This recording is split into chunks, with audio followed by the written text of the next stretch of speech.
Good evening. My name is Donovan. I'm a doctoral student at the Neiswanger Institute for Bioethics at the Loyola University Medical Center.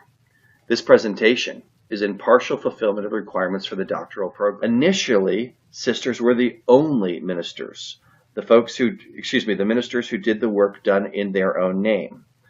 However, very shortly, they were joined by laypersons who were attracted to their ministry and worked with the sisters side by side.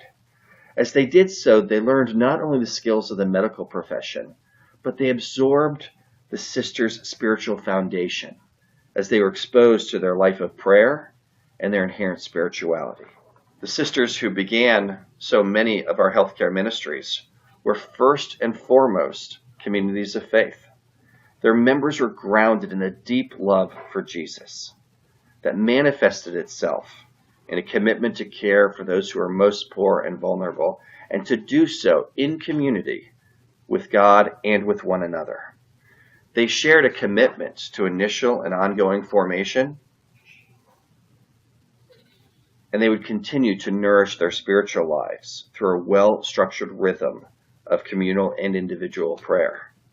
The active ministries that they undertook, often in fields of education and healthcare, emerged from and were strengthened by their understanding of God's call to care for others. So understood from that perspective, ministerial activity was entered into as a response to God's love, particularly as seen in the example of Jesus. It would be difficult to overstate the change that has occurred in the Catholic Church with regard to ministries since Vatican II.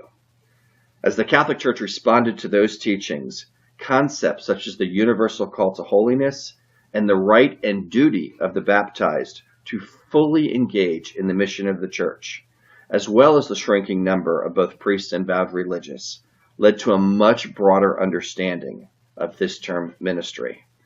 Father Tom O'Meara revisioned ministry as the public activity of a baptized follower of Jesus Christ, flowing from the Spirit's charism and an individual personality on behalf of the Christian community to proclaim, serve, and realize or bring about the kingdom of God, thus shifting the root of ministry from either ordination or a series of vows to the act of baptism and the experience of baptism.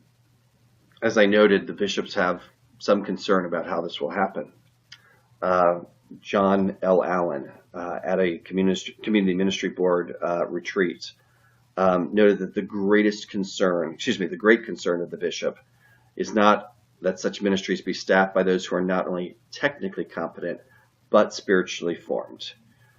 Allen also referenced a quotation by Cardinal Ratzinger, who stated that merely to support the institution is immaterial, if not sustained by the faith convictions of those who administer it. As Father Brian Hare noted 20 years ago, this is no time for Catholic healthcare to lose its way. The stakes are too high and potentially too great.